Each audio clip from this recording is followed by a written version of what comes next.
kelas berapa? Kelas berapa? 4. Oke, rata-rata 4. 4 itu umur sudah berapa? Kalau masuk 7, 8, 9, 10 tahun. 10 tahun rata-rata ulama ilmuwan Islam sudah selesai hafal Quran 30 juz. Kita baru mulai qul a'udzu birabbin nas. Jauh kan maksudnya? Karena staf kita itu salah. Ini maksud saya. Jadi ketika sebuah kebaikan itu tidak sekadar ini baik Pak kita ajarkan, ini baik bukan. Ada konsepnya, ada ilmunya, ada urutannya, ada metodenya dan seterusnya. Ya itu memang harus, dan itu subhanallah kita tidak kehilangan jejak karena kita mendapatkan kitab ulama memenuhi perpustakaan sampai itu membimbing kita. Cuma masalah kita adalah kita tidak menjadikannya sebagai literatur di dunia pendidikan hari ini. Itu masalah kita. Kalaupun umpamanya, kalaupun, nah itu tidak ada. Kalaupun kita kehilangan kitab-kitab para ulama, kita punya Quran, punya hadis Nabi SAW. Baik, hormat dan puji Allah, Bapak Ibu sekalian.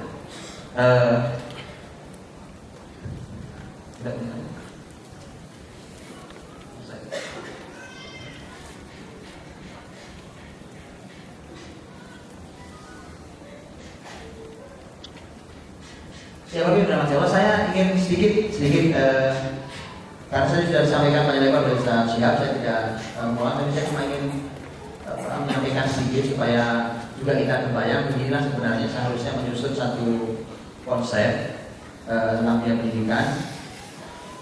Saya tidak akan fokus sebenarnya pada masalah takfir, karena takfir Al-Quran itu sudah kita semua tahu. Apalagi para ahli Al-Quran di sini sepakat bahwa menghafal Al-Quran itu kalau melihat Al-Quran dan dzikri pada mudah ya. Jadi itu 4 kali salat komat berulang itu sungguh sebuah kekuatan luar biasa bahwa memang mudah Quran itu diingat-ingat. Dan apalagi kalau anak kecil, anak kita masya Allah di Kota Biskarima berapa 6 bulan sudah berapa belas juz? Ya. 9 bulan, 9 bulan. Sekarang sudah sampai 16 juz. Ada sudah 16. Dan kalau tahfir itu Allah mudahkan. Kalau kita seusia kita merasa agak sulit itu kan faktornya karena kepala bapaknya kepenuhan semen, pasir, paku itu ada bawang, cabai, itu wajar. Kalau anak-anak, subhanallah ya, kalau kita rasanya ngapal Quran kan kayak ya Allah berat banget kayak pegang besi. Quran di tangan anak-anak itu seperti besi di tangan Daud alaihissalam. Lumer dia, mudah, masya Allah, ya kan? Nah, tentu harus ada juga konsepnya karena Quran itu punya musuh sebenarnya yang akan saling mengusir kalau dia ada dua-duanya. Ketika Imam Al-Qayyim di kitab syair beliau An-Nuriyah beliau mengatakan nazih sama'aka min kulli hadhil alhani. Ya, beliau mau bicara Quran, beliau mulai dengan kalimat itu, bersihkan pendengaranmu dari semua dendam lagu itu. Sampai beliau katakan karena memang itu kan orang baca Quran itu bisa ada alunannya, ada kenikmatannya, beda orinya, beda lagunya, beda karakter suaranya. Bahkan kita masya Allah sampai kita menangis, gitu. Sama orang dengar lagu coba, orang dengar lagu ada nikmatnya, ada beda lagunya, ada intonasinya, beda penyanyi, beda juga suara karakter suaranya dan kelembutan suaranya, dan kita bahkan bisa menangis gara-gara dengar lagu itu. Sama, persis makanya ini nggak bisa secara. Nah, baik, saya cuma ingin sampaikan ini. Tahfidz Quran ya, di anak-anak tahfidz Quran itu ada pertanyaan begini. Sebenarnya kalau menurut konsep anak-anak sudah mulai menghafal Quran kapan sih? Ya, dengan cara apa sih? Bagaimana sih seharusnya posisinya? Apa segala macam pertanyaan harus dijawab. Kan tidak sekedar orang ngajar. Ada tadi ngajar Quran dengan cara tadi tepuk gak jelas dari itu, ya. Dan itulah kemudian efeknya gara-gara kita mengajari kebaikan tapi nggak tahu konsepnya. Baik ya. Tapi itu Quran dulu, karena dulu ketika sekolah atau pendidikan Islam itu mulainya paling cepat umur 4 tahun. paling cepat itu. Tapi rata-rata tahun 5. Imam Ibnu Jauzi mengisahkan ini tentang pendidikan beliau dan juga di konsep-konsep yang kitab-kitab pendidikan yang lain membicarakan tentang itu, tentang usia. Buku sejarah pendidikan Islam juga membicarakan tentang itu. Berarti yang standar adalah anak sudah mulai duduk fokus serius punya kegiatan rutin untuk menghafal Quran usia 5. Ini standar usia 5. Tapi mengacu pada ayat di dalam surat Maryam, ketika Allah berfirman tentang Nabiullah Yahya alaihissalam. Nabiullah Yahya alaihissalam ketika beliau dalam firman yang Allah berfirman, ya Yahya khudil kitab biquwwah wa atainahu al-hukma sabiyyah. Wahai Yahya, ambil Alkitab itu dengan pegang kuat-kuat. Ambil kuat-kuat dan kami berikan kepada Yahya ilmu sejak Yahya masih sobi. Sobi itu masih kecil teman. Imam Ibnu Katsir dalam tafsirnya beliau mengatakan gini, Nabiullah Yahya alaihissalam itu mulai belajar Alkitab umur 3 tahun. 3 tahun. Dan 3 tahun anak sudah siap belajar Alkitab. Karena Nabiullah Yahya setiap diajak main oleh temannya, dia berkata, "Ma lillahi khuliqtu." Bukan untuk bermain aku diciptakan. Maka kalau Bapak jadi gampang, Bapak Ibu lihat, ini cara ambil konsep maksud saya. Tentu kalau Bapak Ibu terus menggalinya akan menemukan yang lain, mungkin bisa mengoreksi kaidah jagoan. Artinya bahwa bisa Bapak Ibu sudah mulai. Ini maksud saya ini ya, yang serius menghafal ya, berurutan. Kalau pengkondisian sih dari sejak awal dari kita kondisikan kan, maka setelah rahim dibaca bacaan ayat kan. Kayak kita bicara tentang dia sudah mulai rutin berurut menghafal dari pakai pendek-pendek dari Al-Fatihah sampai surat. Ini maksud saya. 3 tahun sudah bisa, tapi 3 tahun itu sudah bisa bagi anak-anak yang memang dari awal terlihat tidak ingat bermain. Ya, jadi kalau Bapak Ibu anaknya masih semua main sama sana sini belum. Saya sarankan dia ditunda sampai 5 tahun. Enggak usah buru-buru cuma usah khawatir. Enggak usah. Kalau Imam Syafi'i hafal Quran umur 7 tahun, berarti kan 7 tahun berarti kira-kira kapan mulai belum hafal? Walaupun saya belum jumpai kapan belum hafal. Itulah umpamanya berapa tahun saya anak-anak selesai Quran?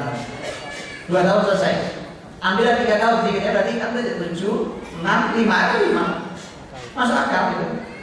5 tahun mulai dari 5 tahun, tidak usah buru-buru sebenarnya. Tidak usah buru-buru itu. Kemudian kalau sudah usia tadi, saya suka katakan juga. Nanti kita lihat umpamanya di coba tertarik di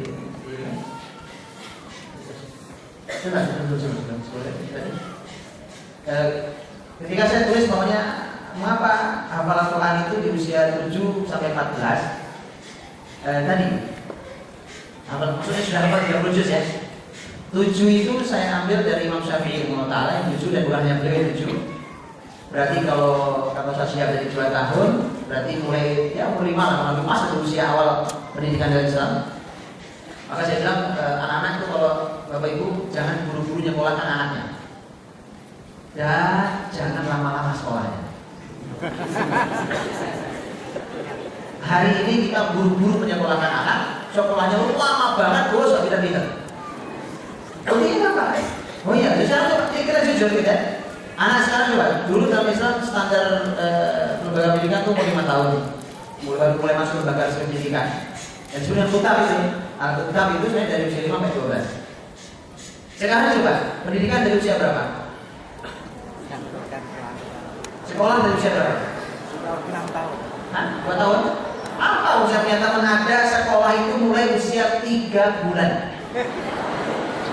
Betul Ustaz? Saya kedatangan teman-teman, alhamdulillah yang masya Allah baik-baik. Saya bersyukurnya yang datang ini para penghafal Quran. Waktu itu datang ke kota kami di Depok. Itu saya bersyukur, alhamdulillah yang datang antum-antum. Karena saya dengar ini, anak 3 bulan sama bapak ibu selain ke sebuah sekolahan, alhamdulillah orang baik-baik dari Israel. Itu saya bersyukur. Kemana bapak ibunya berangkat bareng kantor kerja, nanti sore diambil. Saya kira tuh anak sendal ya. Minta titip gitu kerjaannya. Subhanallah, jangan cuma bersyukur. Kebayang tidak? Kira-kira yang lembaga penitipan anak yang isinya para hafid Al-Quran itu kira-kira berapa banyak di Indonesia? Makanya, apa nggak kering? Itu usia emas. Saya tanya, memang yang paling kecil usia berapa di sekolah kan aku? 3 bulan. 3 bulan. Saya tadi mau nanya 3 tahun kali. 3 bulan. Baik. Baik 3 bulan. Coba lihat gitu. Kita ini kalau cepat banget sekolahnya. Sekolah cepat, sekolahnya lama lagi. Kalau kita S1 tuh lulus S1 umur 21, 22 loh. Ya, umur segitu belum apa-apa ini. Ya kan? Itu lulus S1 kan gitu apa itu namanya? Sudah pindah tali toga itu nggak tahu itu pindah tali toga itu. Saya tuh cuma takut ahli ilmu ini tidak sesuai dengan kesehariannya sampai Allah sebut himar.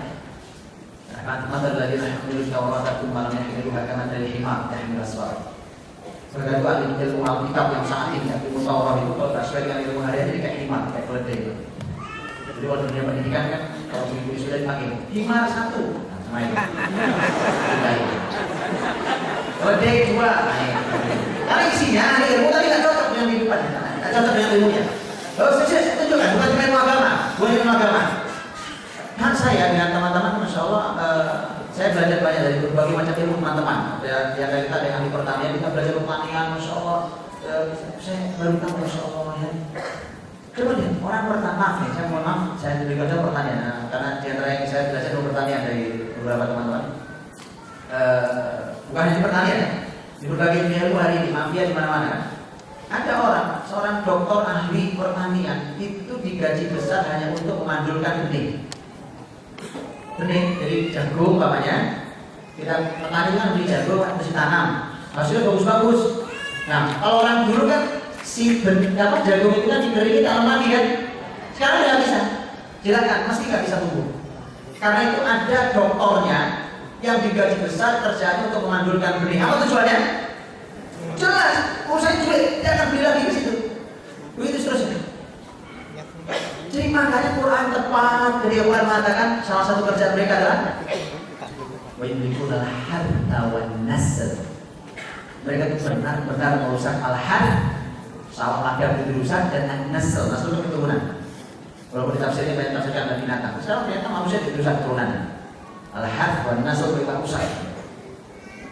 Pertanyaannya gitu, berarti ilmu yang dia pelajari, tanyakanlah atau di kampus di fakultas-fakultas pertanian, tanyakan apa itu diajari, apa untuk merusak seperti itu diajari, kan pasti tidak.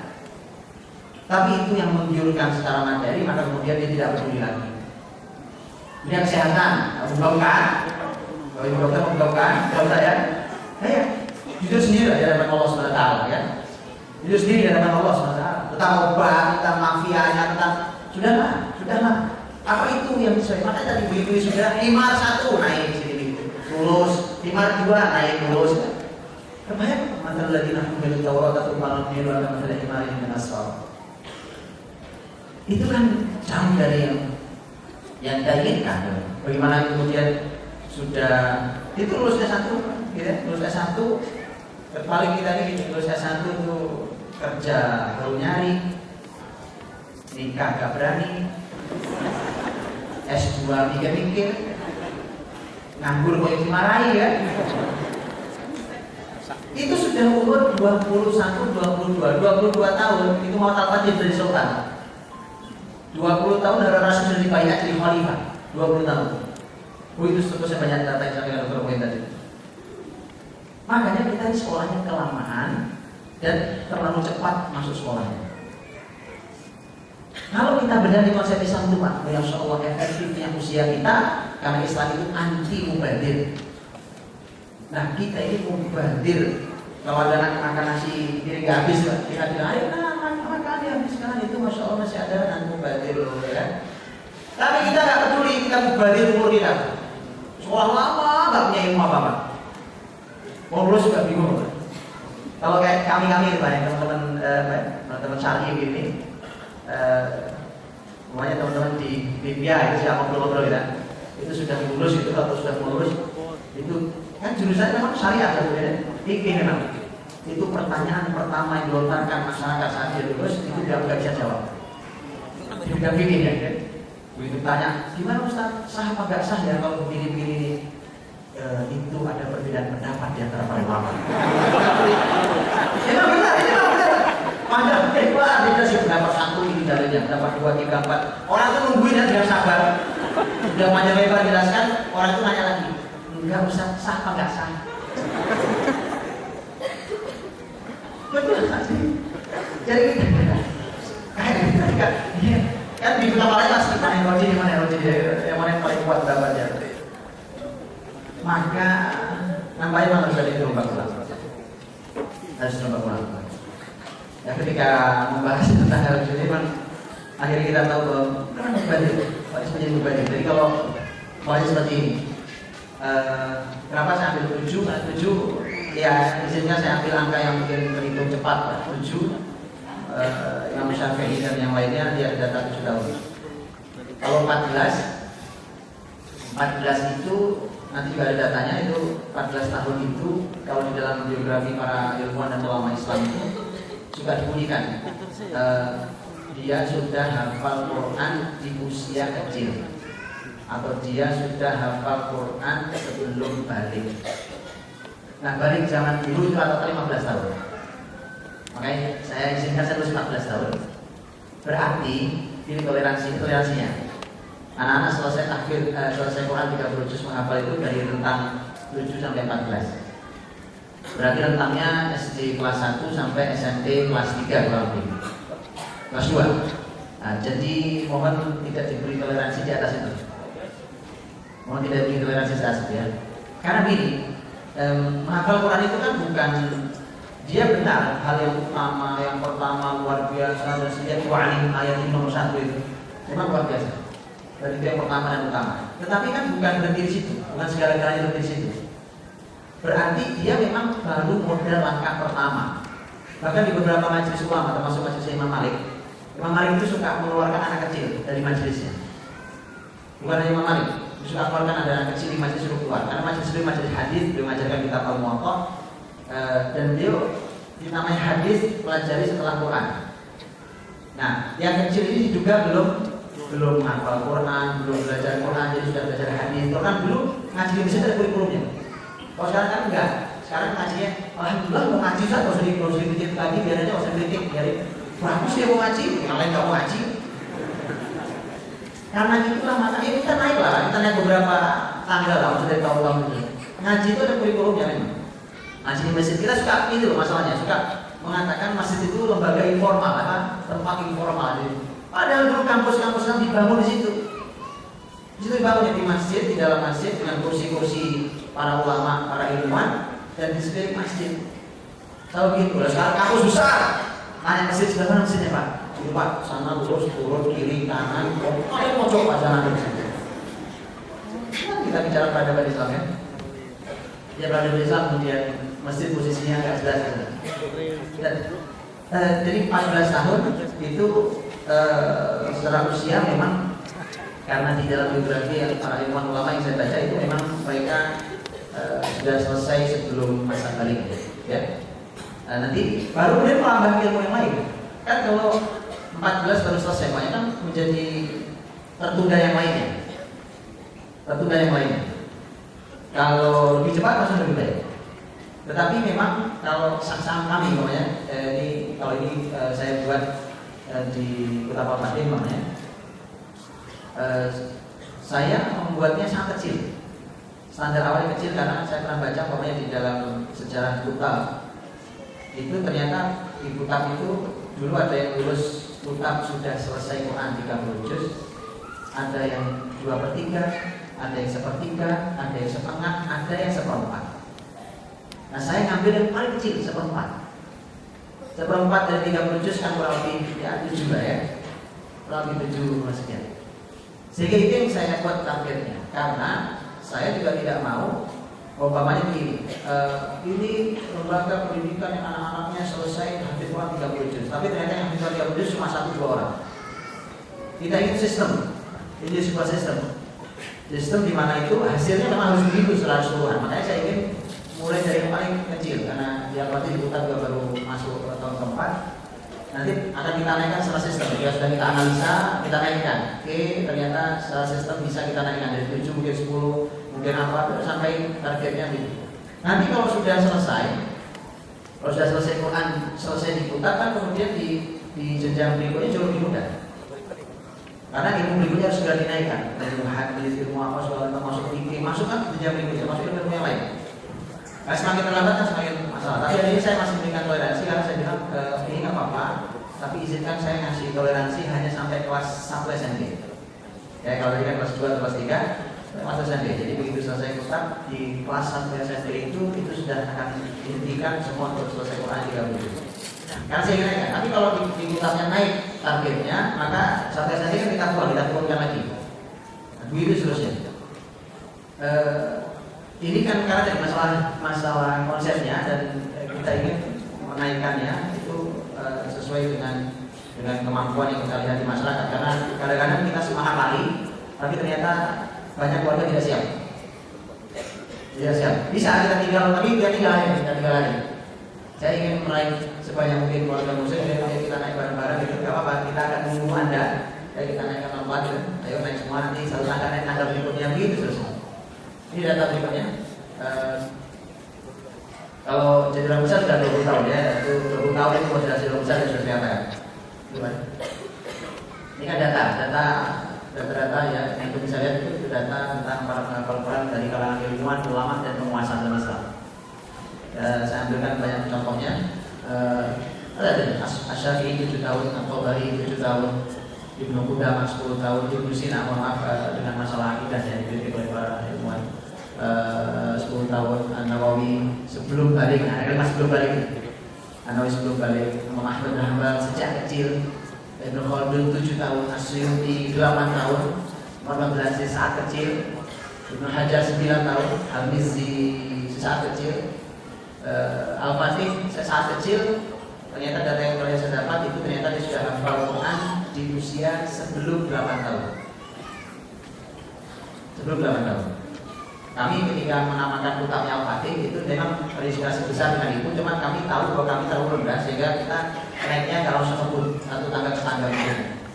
Ya, nanti targetnya sampai situ, berarti 8 tahun sudah Al-Fatih harus selesai 30, tapi tidak hari ini. 14 tahun dia sudah jadi wali kota di sebuah kota kecil. Kemudian 22 jadi sultan, 24 menaklukkan Konstantinopel. Itu biografi Al-Fatih, jadi kan inspirasi besar sebuah nama. Ini datanya sehingga ternyata secara usia memang mereka sangat awal. Jadi kalau kita lihat betul kan 7 sampai sebelum balik. Karena di angka itu kurang lebih Bapak Ibu dan Bapak, begitulah cara kami mencari konsep. Begitu caranya gitu. Nanti kemudian termasuk itu, bagaimana ya cara ngajar Qurannya? Jadi kan konsepnya